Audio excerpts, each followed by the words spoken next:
감정을 숨기는 것의 심리적 영향. 왜 우리는 감정을 숨기려 할까요? 우리는 살아가면서 수없이 많은 감정을 느끼지만 그 모든 감정을 드러내지는 않습니다. 기쁨이나 성취감은 비교적 자유롭게 표현하지만 서운함, 불안, 두려움과 같은 감정은 종종 마음속 깊이 묻어둡니다. 그 이유는 다양합니다. 타인과의 갈등을 피하고 싶어서, 부정적인 이미지를 남기고 싶지 않아서, 혹은 내 마음이 약해 보일까봐 두려워서, 때로는 감정을 드러내는 것보다 숨기는 것이 더 안전하다고 느끼기 때문입니다. 하지만 감정을 숨기는 습관은 단순히 조심스러운 성격의 문제가 아닙니다. 이는 심리적, 신체적 건강 그리고 관계의 질에 직간접적으로 영향을 미치는 중요한 행동 패턴입니다. 마치 깊은 물속에 돌을 던져 가라앉히는 것과 같습니다. 겉으로는 잔잔해 보여도 바닥에는 무거운 것이 차곡차곡 쌓여가죠. 그렇다면 우리는 왜 감정을 숨기고 그 선택이 우리 삶에 어떤 파문을 일으키는 걸까요? 이제 그 심리적 메커니즘과 영향에 대해 깊이 탐구해 보겠습니다. 감정을 숨기는 심리적 메커니즘. 감정을 숨기는 행동은 단순히 참는 것이 아니라 뇌와 마음이 협력해 만들어내는 복합적인 심리 과정입니다. 이 과정은 대개 사회적 규범, 관계 유지, 자기 보호라는 세 가지 축 위에서 작동합니다. 사회적 규범의 내면화. 어릴 때부터 우리는 화를 내면 안 돼, 남들 앞에서 울면 안 돼 같은 규칙을 배우며 자랍니다. 이러한 메시지는 사회의 기대치와 연결되어 있으며 타인에게 좋은 사람으로 보이기 위한 무의식적 행동 지침이 됩니다. 시간이 지나면 감정을 억누르는 것이 자연스러운 반응처럼 굳어집니다. 관계 유지를 위한 선택. 감정을 그대로 드러내면 갈등이 생기거나 관계가 불편해질 수 있다는 두려움이 있습니다. 그래서 우리는 불만이나 상처를 표현하는 대신 침묵과 미소를 선택합니다. 문제는 이런 선택이 반복되면 관계는 겉으로만 평온한 상태에 머물고 진정한 친밀감이 자라지 못한다는 점입니다. 자기 보호의 방어 기제. 한 번 감정을 드러냈다가 거절당하거나 비난받은 경험은 강력한 학습 효과를 남깁니다. 이후 비슷한 상황에서 우리는 본능적으로 방어 태세를 취하고 감정을 밖으로 내보내는 대신 안쪽에 가둡니다. 이는 일종의 심리적 갑옷이지만 오래 입고 있으면 무겁고 답답해집니다. 반복과 자동화. 감정을 인식하고 판단하며 억제하는 순환이 계속되면 억제는 의식적인 선택이 아니라 습관적 반응이 됩니다. 이때 우리는 있는 그대로의 나를 느끼기보다 관리된 나로 살아가게 됩니다. 즉, 감정을 숨기는 것은 단순한 성향이 아니라 사회적, 관계적, 심리적 학습이 복합적으로 얽혀 자동화된 반응 패턴입니다. 이 메커니즘을 이해하는 것이야말로 감정을 건강하게 다루기 위한 첫걸음이 됩니다. 심리적 영향. 하나. 정서적 피로와 무감각. 감정을 숨기는 것은 마치 끊임없이 무거운 뚜껑을 누르고 있는 것과 같습니다. 겉으로는 아무렇지 않아 보여도 뇌와 몸은 그 감정을 억제하기 위해 지속적으로 에너지를 소모합니다. 이 과정이 길어질수록 우리는 서서히 정서적 피로에 잠식되고 결국 무감각이라는 상태에 이르게 됩니다. 정서적 피로의 축적. 감정은 표현될 때 자연스럽게 해소됩니다. 하지만 억눌린 감정은 마음속에 남아 압력을 높입니다. 이 압력을 버티는 데 쓰인 정신적 에너지는 다른 감정이나 생각을 느끼고 반응할 여력을 갉아먹습니다. 그 결과 기쁨과 슬픔, 분노와 설렘이 모두 비슷한 톤으로 느껴지기 시작합니다. 무감각의 시작. 처음에는 단순히 피곤하고 무기력한 상태로 나타나지만 점차 감정의 선명함이 사라집니다. 예를 들어 예전에는 가슴이 뛰던 일이 이제는 그냥 그렇다로 느껴지고 감동적인 장면도 머리로는 이해하지만 마음이 크게 움직이지 않습니다. 관계와 삶의 질 하락. 감정이 둔해지면 관계에서도 깊이 있는 연결이 어렵습니다. 상대방이 기뻐하거나 슬퍼할 때 진심 어린 반응을 보이기 힘들고 이는 서로의 거리감을 키웁니다. 결국 안전하게 감정을 숨기는 삶은 감정을 덜 느끼는 삶으로 바뀌게 됩니다. 정서적 피로와 무감각은 조용히 그러나 꾸준히 우리의 마음을 잠식합니다. 그리고 어느 순간 살아있는 느낌 자체가 줄어드는 경험을 하게 만들죠. 둘. 스트레스와 신체 반응. 감정을 숨기는 것은 단순히 마음속의 문제로 끝나지 않습니다. 표현되지 못한 감정은 몸속에서 신호의 형태로 전환되어 나타납니다. 우리가 자각하지 못하는 사이 신경계와 호르몬 시스템은 억제된 감정에 반응하며 장기적인 부담을 쌓아갑니다. 만성 스트레스의 고착화. 감정을 억누를 때 뇌는 이를 위기 상황으로 인식해 교감신경을 활성화합니다. 심장 박동이 미묘하게 빨라지고 호흡은 얕아지며 근육은 경직됩니다. 이 상태가 잦아지면 긴장이 풀리지 않는 만성 스트레스가 고착됩니다. 호르몬 불균형. 스트레스 호르몬인 코르티솔과 아드레날린 분비가 잦아지면 수면의 질 저하, 면역력 약화, 체중 변화, 소화장애 등의 신체 증상이 나타날 수 있습니다. 이러한 변화는 단순한 피곤함이 아니라 몸이 보내는 경고 신호입니다. 신체화 증상. 감정을 장기간 억제하는 사람은 두통, 위장 통증, 어깨목 결림과 같은 신체화 증상을 경험하기 쉽습니다.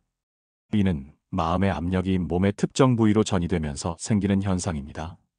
특히 말하지 못한 분노와 표현되지 못한 슬픔은 심장과 호흡에 부담을 주어 숨가쁨이나 가슴 답답함 같은 불편감을 유발할 수 있습니다. 몸과 마음의 단절. 감정을 무시하거나 억제하는 습관이 길어지면 우리는 몸이 보내는 미세한 신호를 인식하지 못하게 됩니다. 배가 고픈지, 긴장했는지, 피곤한지조차 잘 모르게 되는 상태. 이는 몸과 마음이 서로의 언어를 잃어버린 상태와 같습니다. 감정을 숨기는 일은 마음을 잠시 지킬 수는 있지만 그 대가로 몸이 서서히 신호를 대신 받는 부담을 떠안게 합니다.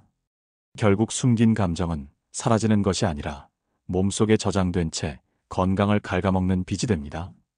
셋. 관계의 왜곡과 고립감.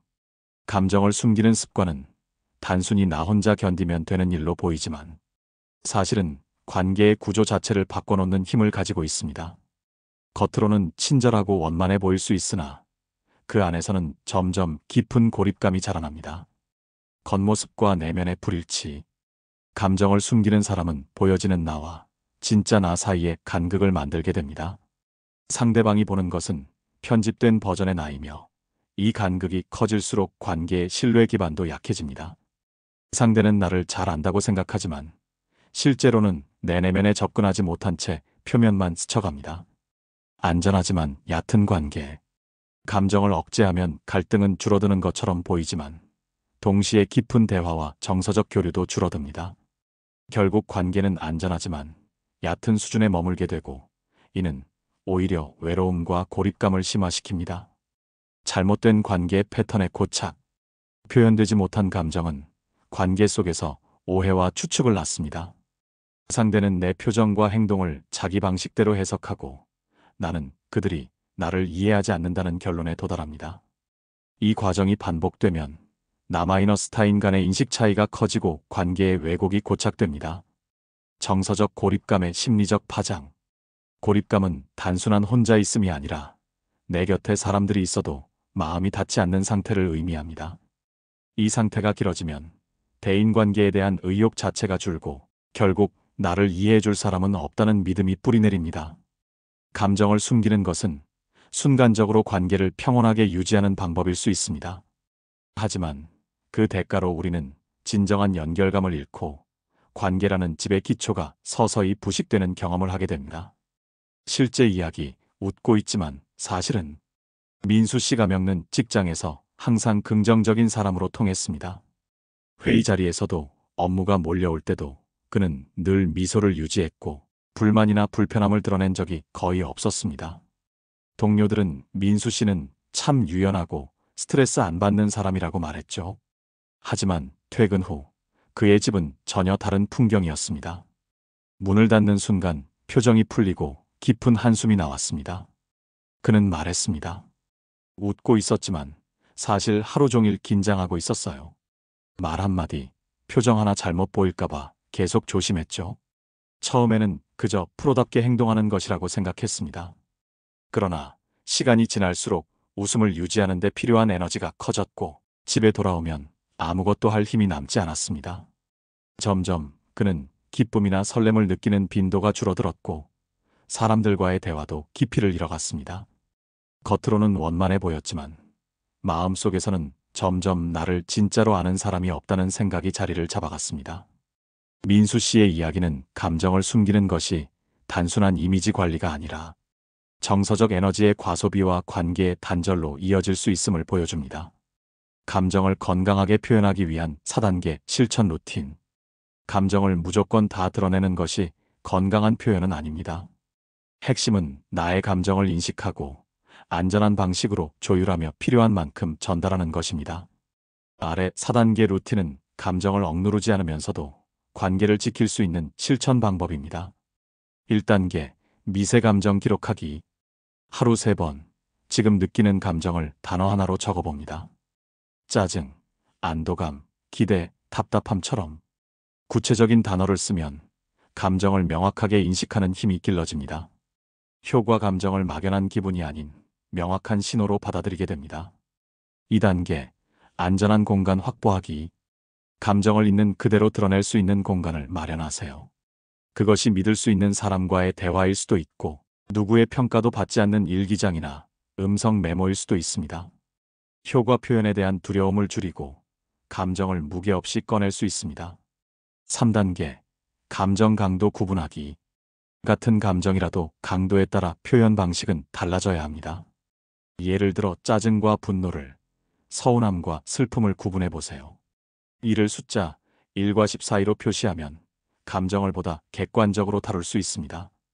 효과, 불필요한 과잉 표현을 줄이고 필요한 감정은 놓치지 않고 전달할 수 있습니다. 4단계 작게 표현해 보기. 모든 것을 한 번에 드러내려 하면 부담이 커집니다. 먼저 전체의 30%만 나누는 연습을 하세요. 짧은 문장, 간단한 표정 변화, 한 줄 메시지로도 시작할 수 있습니다. 효과 관계 속에서 감정을 안전하게 시도할 수 있어 점차 표현 범위를 넓힐 수 있습니다. 감정 표현은 타고나는 것이 아니라 연습을 통해 길러지는 능력입니다. 작은 시도들이 쌓이면 더 이상 감정을 숨기는 것이 아니라 나답게 다루고 나누는 삶으로 나아갈 수 있습니다. 스스로에게 던져볼 질문들. 나는 어떤 감정을 가장 숨기려 하는가? 그리고 그 이유는 무엇일까? 그 감정을 드러냈을 때 실제로 벌어졌던 일은 무엇이었나? 감정을 숨김으로써 얻은 이익과 잃은 것은 각각 무엇인가? 나의 표정, 말투, 행동은 내 진짜 감정을 얼마나 반영하고 있는가? 감정을 드러냈을 때 나를 지지해 줄 수 있는 사람은 누구인가? 내가 안전하게 감정을 나눌 수 있는 공간은 어디인가? 감정을 숨기는 나와 감정을 드러내는 나 중 나는 어느 쪽에서 더 살아있다고 느끼는가? 감정은 숨기는 것이 아니라 다루는 것입니다. 감정을 숨기는 것은 때때로 필요할 수 있습니다.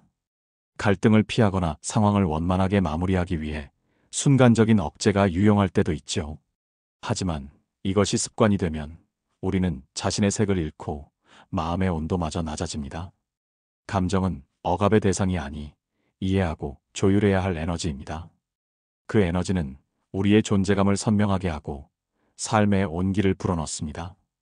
숨긴다고 해서 감정이 사라지는 것은 아닙니다. 다만 표현되지 않은 채 몸과 마음에 쌓이며 언젠가 예상치 못한 순간에 폭발하거나 무감각이라는 또 다른 형태로 모습을 드러낼 뿐입니다. 진정한 성숙은 감정을 없애는 데서 오지 않습니다. 오히려 감정을 인식하고 적절한 방법과 타이밍으로 세상과 나누는 능력에서 비롯됩니다. 그 순간 감정은 나를 약하게 만드는 짐이 아니라 내가 살아있음을 증명하는 가장 생생한 신호가 됩니다. 그러니 오늘 하루 당신의 마음속에 잠든 감정에게 이렇게 말해보세요. 나는 너를 숨기지 않고 다룰 준비가 되어 있어.